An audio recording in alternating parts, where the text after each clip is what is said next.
como el ciudadano no es que paga el costo de ese servicio, pues no hay que tener costo. Entonces, eso no es cierto. El Estado tiene que organizar su propia finanzas. Eso es lo que tú tienes que preguntar entonces, ¿quién cubre el costo de los servicios que se dan en los centros hospitalarios públicos? Cuando un centro, un médico da una consulta a un paciente, ¿cuál es el costo que está involucrado en la prestación de ese servicio que se llama consulta? Y en este caso consulta ambulatoria. Porque ¿cuál es la principal utilidad de un sistema de costos? Que me ofrece una información en tiempo real y en el momento que yo la necesite sobre el costo de ese servicio.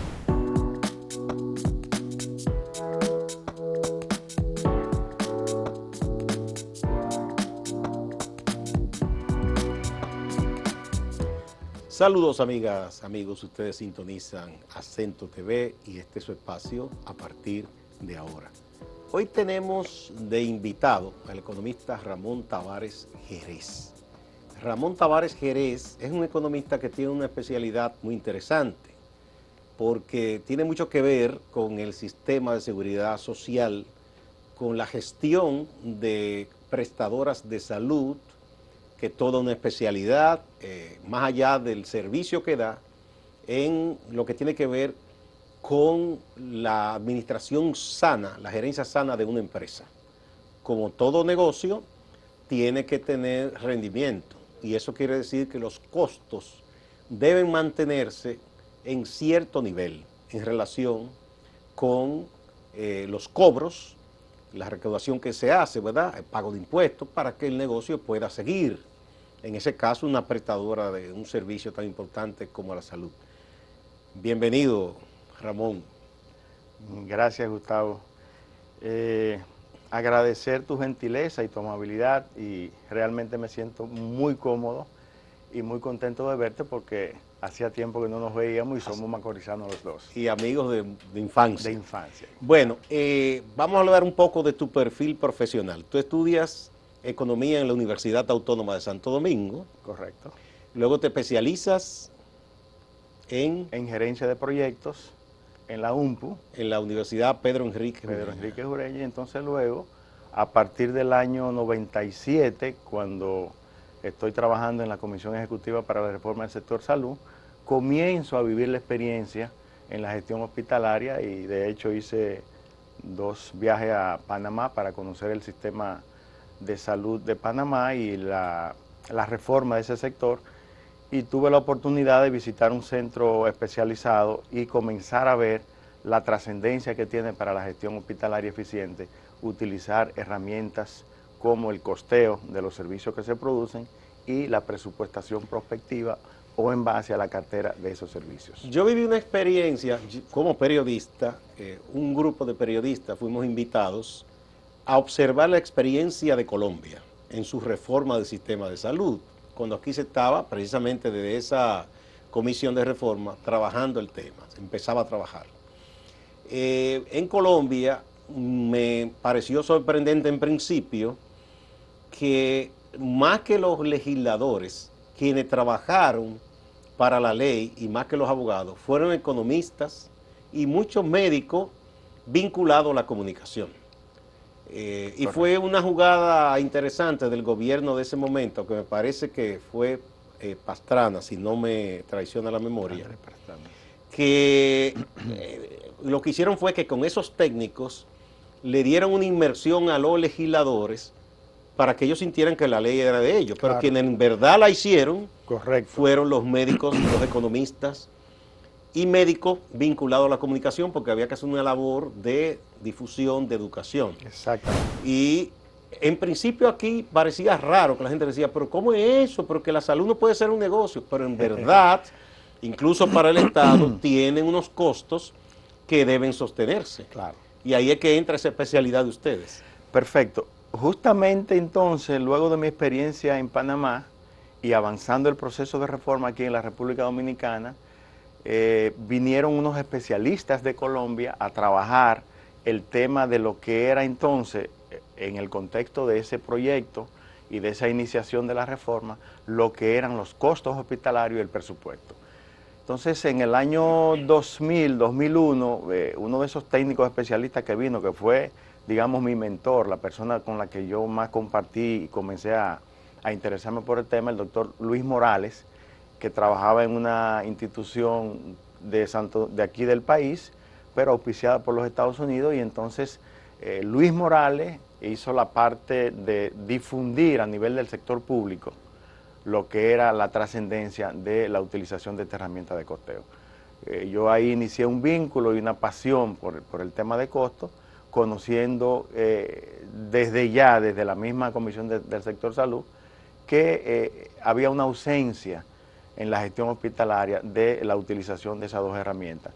Y hay que hacer un poco la desagregación de la perspectiva de costos para los centros de salud del sector público y lo que es la perspectiva de costo para las instituciones o empresas del sector privado.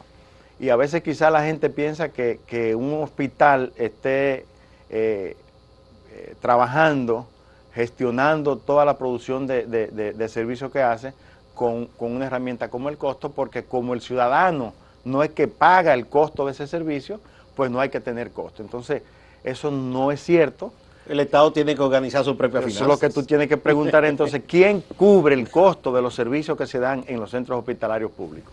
Entonces ahí es donde viene la trascendencia de lo que es esta herramienta, porque, y vamos adelante a explicar un poquito, cuál es la perspectiva de gestionar un hospital con una herramienta de costo y cuál es el uso, el valor que agrega a la producción en tanto la parte económica como tú la planteaste. Si no hay sostenibilidad para tú producir esos servicios, ¿cómo tú mantienes ese servicio a la población? Y la perspectiva desde el punto de vista de una empresa privada que tiene una lógica de mercado, que tiene personas que invierten, empresas que invierten en eso, y toda inversión necesita una rentabilidad. Entonces, de cualquier manera que hagamos el enfoque de la utilidad de la herramienta de costo y presupuesto para un centro hospitalario, es sumamente importante y es transversal. Bien, entonces yo supongo que en tu caso y otros que se han especializado, economistas, en este tema tan importante en este tiempo, ustedes han ido, digamos, socializando el conocimiento y formando a otros. Perfecto. Bien, a partir, como te dije, de esa experiencia inicial mía de los años 96 al 2000, 2001, entonces yo, con la información y la formación que recibí en costeo, de hecho, de Panamá se trajo y yo participé con el equipo que visitó el Hospital Regional San Miguelito en Panamá. Trajimos una herramienta que recién iniciaba la utilización en el hospital y que fue diseñada por la Organización Panamericana de la Salud. Y recuerdo que la herramienta, el software que se utilizaba para gestión de costos era el WinSIG, que era una herramienta con quizás no tanto desarrollo tecnológico, pero era una herramienta que se iniciaba el uso de ella y que comenzaba a demostrar que se podía y que se tenía que utilizar el costeo para gestionar eficientemente un centro de salud. Entonces, a partir de ahí, yo inicié en la Universidad Católica de Santo Domingo como profesor en una especialidad de seguridad social y gestión hospitalaria. Comencé a impartir docencia en el área de costos y administración financiera. Ahí estuve unos 5 años y luego a partir del 2003 inicié como profesor también en el Instituto Tecnológico de Santo Domingo, una maestría, impartiendo economía de la salud y costos hospitalarios. Bien, uno escucha con todo esto del sistema de seguridad social, sobre todo en la parte de salud, que hay contradicciones y diferencias. Las clínicas dicen es que no podemos de esta manera, el Estado dice tú no puedes subir la consulta, por ejemplo, o se quejan de que la ARS, que si le pagan poco, pero digamos, ¿cómo es la estructura de costo de una clínica? Digamos, ¿cuáles son las cosas fundamentales que debe tomarse en cuenta para que sea sustentable, verdad? Mira, de verdad que es inexplicable, o quizás, bueno, inexplicable desde el punto de vista de quien maneja un poco el tema. Resulta muy complicado que un centro de salud, en este caso digamos privado, no gestione la producción de sus servicios con un sistema de costeo. ¿Por qué? Porque en la dinámica del sistema dominicano de seguridad social y del seguro familiar de salud hay una normativa. La ley 8701 en su artículo 167 se establece de manera explícita que los centros de salud públicos y privados tienen que tener sistema de costeo, de facturación, para garantizar la sostenibilidad. Esos recuerdo que eran de las cosas que primero se discutieron cuando Claro. se comenzó a hablar de la reforma de salud, que la cápita, que esto, pero Correcto. mucha gente como que no llegó a entender eso. Exactamente. Entonces, ¿por qué este requerimiento básico de que los centros, no importa si son públicos o privados, tengan un sistema de costeo? Gustavo, o sea, las ARS son las que tienen el insumo número uno que utilizan los prestadores, que son los afiliados. Entonces, las ARS son quienes establecen lo que se llaman las tarifas o los precios que van a pagar a los prestadores de servicios de salud, que son los responsables de garantizar el servicio de salud. Imagínate tú entonces que yo como prestador, que tenga una clínica, que esté produciendo servicios y que me lo vaya a pagar una ARS, que yo no sepa a cómo me cuesta, cuál es el costo unitario de cada unidad de servicio que yo le voy a ofertar y le voy a vender a una ARS. Ahí hay un problema de inicio entonces. Con tu anuencia, Ramón, vamos a una primera pausa y volvemos para seguir hablando y que tú expliques todo eso, porque creo que de ahí dependerá el futuro incluso de muchas clínicas. Correcto, muy bien. Vamos a la pausa.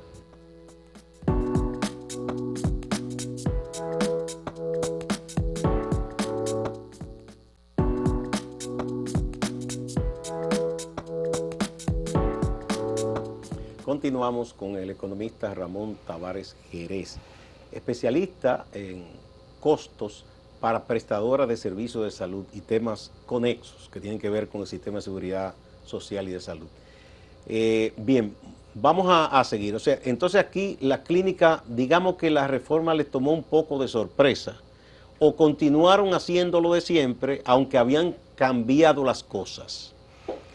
Perfecto. Mira, cuando se dan los procesos de reforma y de manera natural, el elemento más complicado para gestionar cualquier nueva tecnología, cualquier nueva cultura que se da en una institución, no importa si es pública o privada, es la gestión de ese cambio que tiene que asumir el colaborador, el trabajador de la empresa. Entonces, gerente y todo el mundo. Entonces, para cuando llega esta ola del proceso de reforma y llega una normativa tan explícita de cómo debe funcionar el sistema, como es la ley 8701, yo creo que uno de los elementos que ha incidido en que el nivel que se proyectó de avance del proceso de reforma está vinculado a que no se trabajó de manera consistente en toda la población y en todo el sistema involucrado en cómo gestionar el cambio, o sea, cómo hacer que los actores, tanto de las ARS, de las prestadoras públicas o privadas, entendieran que tenían que comenzar a cambiar su cultura de gestionar los servicios.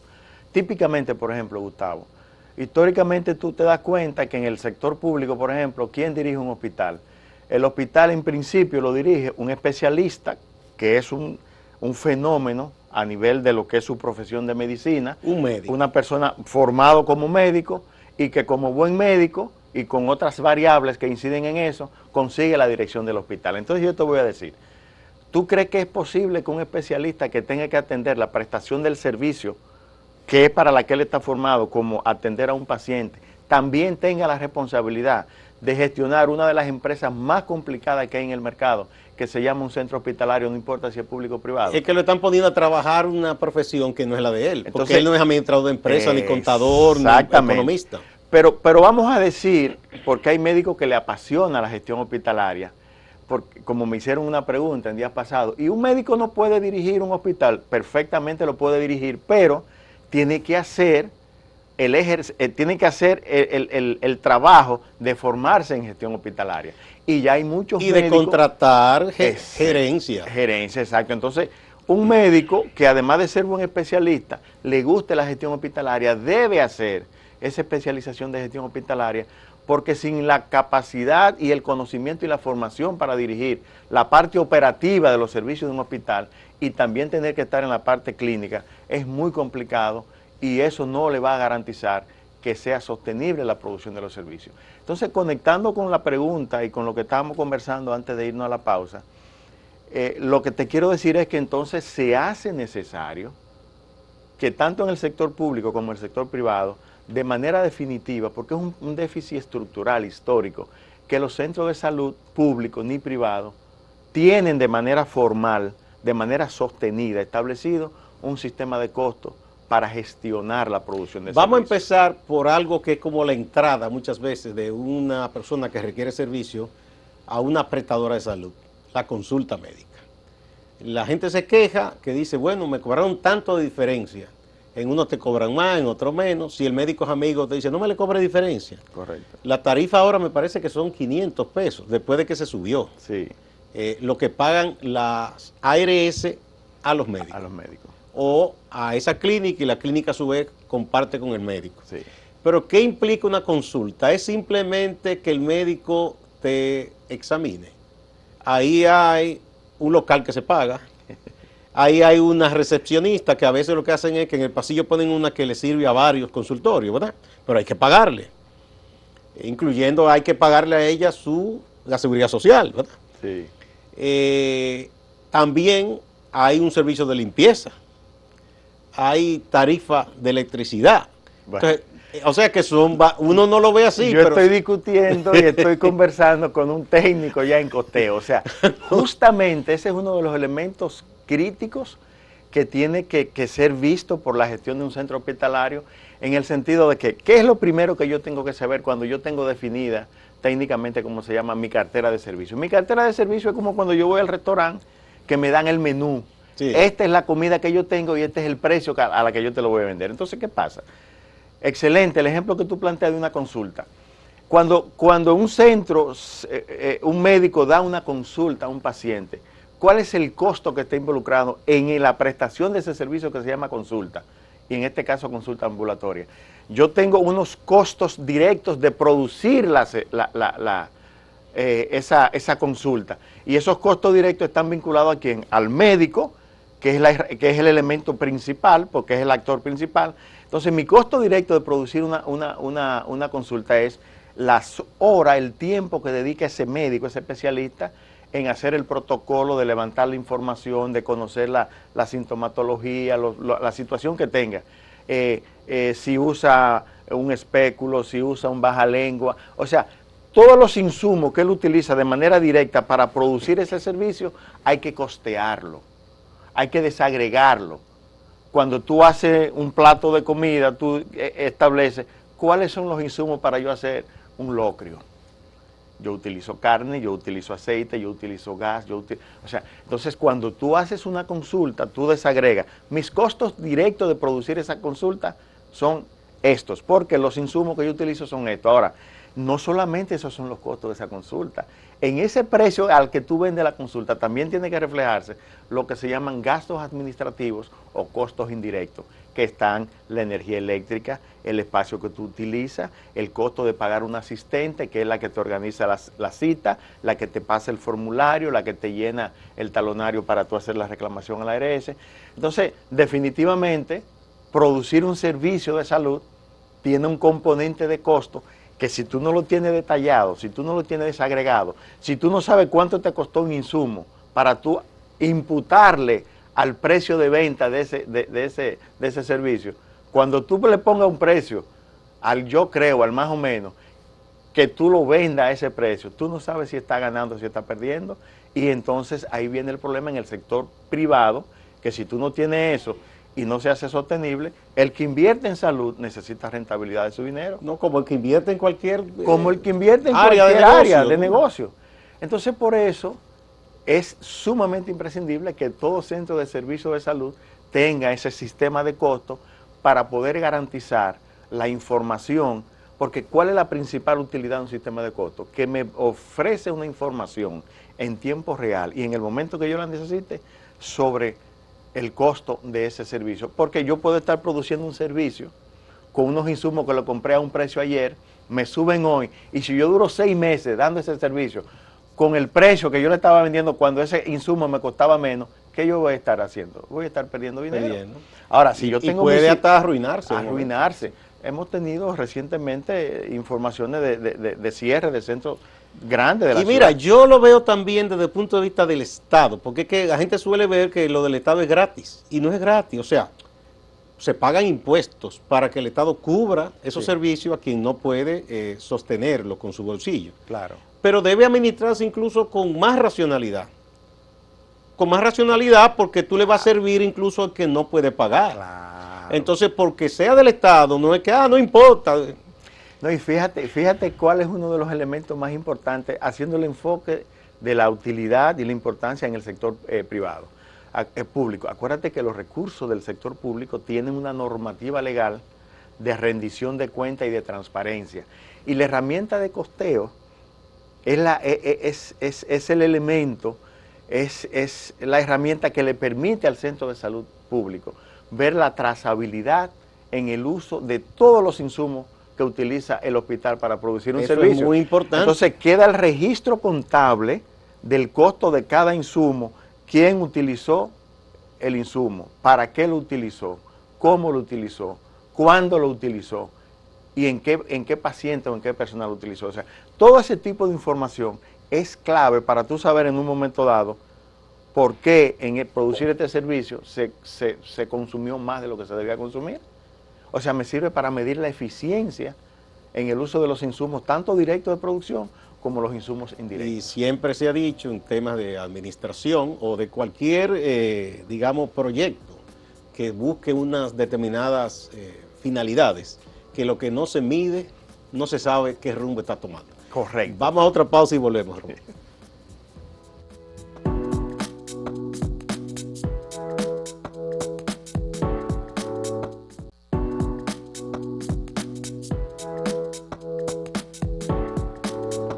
Continuamos con Ramón Tavares, economista, hablando de los costos y la eficiencia en los servicios de salud. Bueno, ¿ustedes los han contactado, tu empresa prestadora, que se han beneficiado de los servicios de ustedes? Sí. Bueno, nosotros recientemente un colega, amigo, hemos establecido ya, estamos en la fase final del establecimiento formal de una empresa que se está dedicando, lo hicimos como consultores independientes, ahora ya tenemos la parte legal casi lista de una empresa que se va a dedicar específicamente a ofrecer este servicio de costos y presupuesto prospectivo para instituciones públicas y privadas que producen servicios. Es una empresa que tiene un staff de alrededor de 9 a 10 técnicos con especialidades muy concretas y muy vinculadas y con experiencia. ¿Todos economistas o hay de otras profesiones? Hay 3 médicos, habemos 3 economistas, hay un contador y hay un especialista en el área de informática que da el soporte para trabajar todo lo que implicaría ¿Y desarrollo. los software que ustedes utilizan son creación de ustedes o son comprados a empresas especializadas? No, mira, gestionar costos se puede hacer desde 2 puntos de vista. Hay empresas y el mercado ya tiene disponible herramientas de gestión hospitalaria en sentido general, que esas herramientas tienen módulos para trabajar lo que es costo y lo que es presupuesto. Ya. Nosotros no tenemos como finalidad empresarial diseñar software. Si el centro de salud en el que vamos a intervenir, hacer el estudio de costo, determinar los costos de producción de un centro, tiene su sistema de costeo, nosotros utilizamos las informaciones que da la herramienta. O sea, que no tienen que invertir en esa parte. Exactamente. Ahora, si el cliente, la empresa, que va a hacer el estudio de costo, al final, con la información que resulta de ese estudio, necesita o quiere hacer la inversión para establecer qué es lo correcto, que establezca una herramienta que le permita gestionar los costos y así poder estar entonces ustedes trabajan como consultores externos, digamos. Como consultores externos para hacer, primero, en una empresa que no haya hecho la determinación de sus costos, podemos hacer como si fuera un estado de situación, cómo están los costos hoy día, y con esa información ya el centro de salud sabe, actualiza lo que son los precios de venta de sus servicios a la ARS, y sobre todo hay que verlo desde el punto de vista de país. Yo creo que ganan los tres sectores vinculados. O sea, cuando la ARS tenga de frente a una prestadora de servicios de salud, que cuando se sientan a negociar en la mesa lo que son los precios a lo que la ARS compra los servicios y a lo que el prestador le vende sus servicios, va a haber una facilidad, va a haber un entendimiento, porque cuando yo te muestre mi estructura de costo y yo sepa que no puedo venderte un servicio por debajo de mi costo, porque entonces, ¿dónde está mi sostenibilidad financiera? Me voy a beneficiar, pero igualmente la ARS, cuando se siente a discutir con un prestador, va a estar en la misma lógica de saber que técnicamente ese prestador hizo un estudio y una determinación de esos costos y que tienen que ponerse de acuerdo, hay que ganar. Pero si asumimos que tanto la prestadora como la ARS entran en esa dinámica y se benefician, finalmente también los afiliados, los pacientes, van a tener mejor calidad en el servicio porque los prestadores van a estar enfocados en gestionar de la manera más eficiente el uso de todos los insumos directos e indirectos que utilizan para poder garantizar la sostenibilidad. Eso entonces crea una sinergia sistémica en que se benefician las ARS, se benefician los prestadores y también se benefician los afiliados o los pacientes privados que vayan a los centros de salud. Ramón, en general, fui reportero de economía muchos años y siempre recuerdo que los empresarios decían que el empresario que no está permanentemente vigilando sus costos fracasa, que tiene que estar buscando la manera de que, aunque esté ganando con una estructura de costos, si lo puede bajar más, mejor. Claro. O sea que esto es válido no solo para el sector salud, sino para todas las empresas. Y finalmente, antes de que ya sé que queda poco tiempo, fíjate uno de los elementos importantes de costo. Cuando yo hago ese estudio y determino los costos de toda mi cartera de servicios, yo puedo establecer de manera muy precisa cuáles son los servicios de mi cartera que me están generando los mayores niveles de rentabilidad y en lo que yo estoy siendo más eficiente. Y al contrario, cuáles servicios yo le estoy prestando por debajo del costo por un tiempo o con un costo igual al precio de venta. Entonces, conocer esa información me da a mí la estrategia de yo fortalecer, de yo ampliar la producción de los servicios en los que estoy teniendo mayor rentabilidad, porque es donde yo tengo los beneficios que necesito para yo sostener la producción de mis servicios. O sea, un centro de salud, además de los beneficios, si es privado, que tiene que entregar a sus inversionistas, tiene que tener reservas técnicas para reposición de equipos, reposición de maquinaria y una serie de cosas que es de la producción y de la eficiencia que tiene el centro. Y esa racionalidad en un hospital público beneficia a la ciudadanía. 100%, sí. Correcto. Bueno, si te quieren contactar, ¿cómo es posible? Bueno, el teléfono es 829-880-0915 y el 809-330-6050. Bien, muchísimas gracias, Ramón. Ha sido muy didáctico todo esto. Es como cambiar el enfoque, ¿verdad? Es un servicio que tiene que ver con la persona, es muy humano, pero finalmente tiene unos costos y hay que trabajar en base a esos costos. Y una economía muy complicada. Y el Estado también tiene que hacer lo mismo, porque sea el Estado no puede ser que se hagan las cosas que a nadie le duela y que se gaste más de la cuenta, de ninguna manera. Muchas gracias, igual a ustedes, amigas y amigos. No se vayan, que hay más en Acento TV y Acento Portal.